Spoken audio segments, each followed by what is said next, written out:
When I was 3 years old, my family moved to a place called Frobisher Bay, and which is now called Iqaluit, the place of fish. From the time I'd wake up early in the morning, I'd go outside and play in the snow and find creative ways of entertaining myself. I'd sit on the hillsides and watch the light dance across the sea ice. I would watch the aurora borealis throughout the night, and it was just everything I did was connected to the land and the sea ice. I saw my first polar bear when I was 5 years old. So at that young age, I knew that I was always going to do something with the icy realm. That's when I went off to be a biologist to go study polar bears. When you sit there quietly on the sea ice like that, you see the abundance of life coming by, the thousands of birds, and the narwhals like to travel with the harp seals. And then you see a polar bear work in the sea ice. And then you drop down under 10 feet thick of ice. And you're just watching all the seals swimming by. It's such a magical cross-section of an environment to have it all there like that in front of you. But what people don't understand is that the sea ice in the Arctic is very much like the soil in the garden. When you remove sea ice, you're removing the very foundation of that ecosystem. All these places depend on a healthy, icy ecosystem, and that ice is disappearing. I was actually a climate change skeptic for quite a while. I wasn't sure that perhaps there wasn't a certain amount of exaggeration on the part of the media. I wasn't sure if maybe scientists were exaggerating the urgency of this situation so that they could generate more research funds.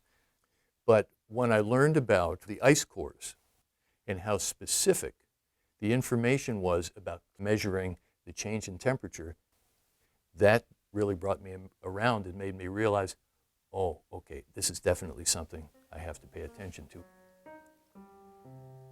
Changing glaciers are the canary in the global coal mine, because that's where you see the actual three-dimensional living evidence of climate change underway, right here, right now. I have a master's degree in geomorphology. It's the study of how the Earth is shaped.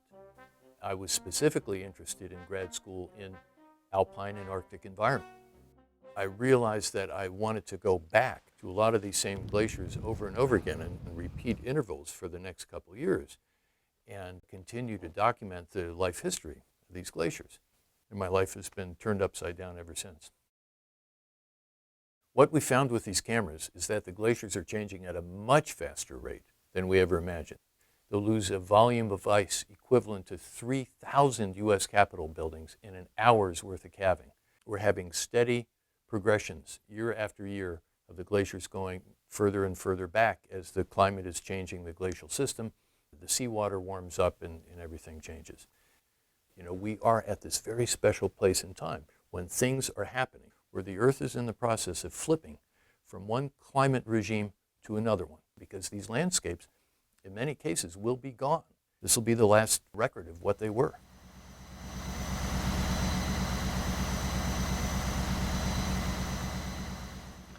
I've been photographing researchers working in the Arctic and Antarctic since 2002.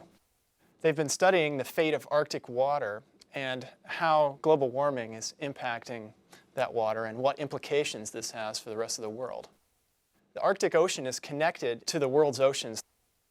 The Arctic is a very important source of both fresh water and of cold water in maintaining the global conveyor belt of circulation. Now, you can think of this like a pathway of heat transfer in the ocean.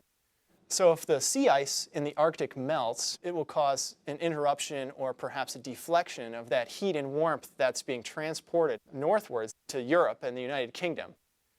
This heat that keeps London snow-free all winter, you could actually have a reversal to a little ice age conditions in Europe. Working aboard an icebreaker is kind of like living aboard a very tiny little 400-foot-long city. After a few weeks, you start to realize how much you miss the smell of land. Like, we could smell land before we could even see land. When we were coming back, we were like, what's that smell? And it smells like this heady perfume. It comes back in spades when you get back to land and you smell plants again. The land just smells so rich, and the flowers smell 10 times as strong as they were before you left.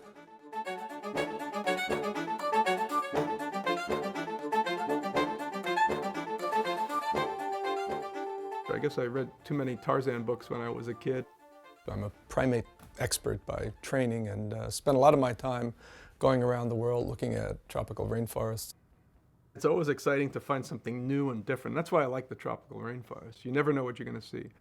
And chances are, if you find some little creature in the forest floor or up in the canopy, it's something that nobody else has ever seen before.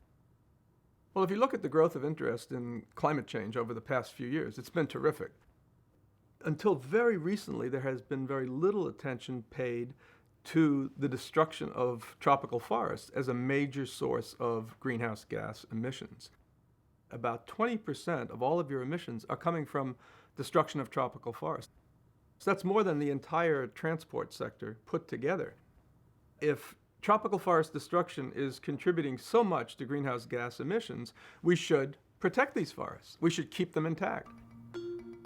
We want to protect these forests not just for the wonderful species that are in them, they're the richest terrestrial systems on the planet, also because they generate clean water sources for the world. And now we have this very clear indication that they are fundamentally important in mitigating climate change in the future. And that's why the whole issue of forest carbon is so interesting, because many of these really poor countries are still rainforest rich. If we can come up with mechanisms of compensating them at a significant level, I'm not talking about tens of millions of dollars. I'm talking about hundreds of millions or billions of dollars invested in these countries to make sure that they protect these forests for the global good that these forests are providing. Because if they don't get adequate compensation, they're going to continue to destroy them for timber, for conversion to monoculture agriculture. This is the most cost-effective way of preventing emissions that we have available to us. Then we can see at least a slight shift in some of the economic imbalances that we see in today's world. Protecting natural forests is almost a no-brainer. It's a win-win situation, and we should engage in it full tilt as soon as possible. When you look at a map of the Amazon, you realize very quickly that about 1/3 of the forest is owned by indigenous claims. So it's really critical that if we're going to conserve the Amazon rainforest, we need to engage indigenous communities as partners in conservation. So my work has been really focused in documenting their lifestyles, how they're conserving the forest, and what we can do to help them do that. From the moment I came out of college, I was really concerned with what's happening to our planet. The work that I've been doing with people like the Kayapo, which is a small indigenous nation, there's about 5,000 Kayapo Indians in the Brazilian Amazon, and they occupy an area that's about the size of the state of New York. And this is pristine rainforest, Amazonian forest like no other. They own it. The government of Brazil has granted them tenure. They're responsible for keeping these forests standing. Of course, there's others who want this forest as well. So when you look at the territory, you can see that there's incursions by cattle ranchers, by gold miners, by peasants looking for land. And the Indians really are the only line of defense between the forest being cut and the forest being conserved. The Indians also have needs. They do need basic things. And so when a large logging company comes and offers them money to allow part of the forest to be cut down, sometimes they have no choice. Good thing is that they choose to conserve it. And they are paying an enormous service to humanity free of charge. So we have to find ways to compensate those Indians, to encourage them to keep the forest standing.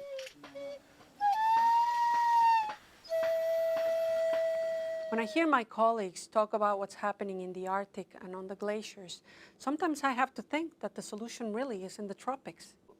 It doesn't matter where the carbon is released. The impact is felt all over the planet. The voice I'm answering to that motivates me to do this project is the voice of my daughters 30 years from now. And they're sitting there saying to me, "Dad, what were you guys thinking of back then? Wasn't anybody paying attention when you knew the climate was changing, when there was all that information, all that evidence there? Was anybody awake?" Was anybody alert? And what, Dad, were you doing?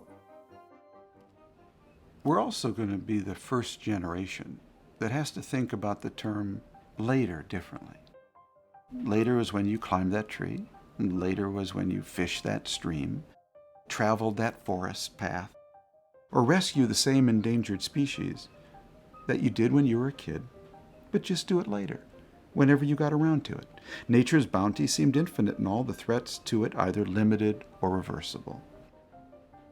In the energy climate era we're going into, though, given the accelerating rates of extinction and development, later is going to be removed from the dictionary. Later is no longer when you get to do all those things in nature you did as a kid on your schedule. No. Later is when they're gone. Later is when you won't get to do any of them ever again. So whatever we're going to save, we better start saving it now, because later is over.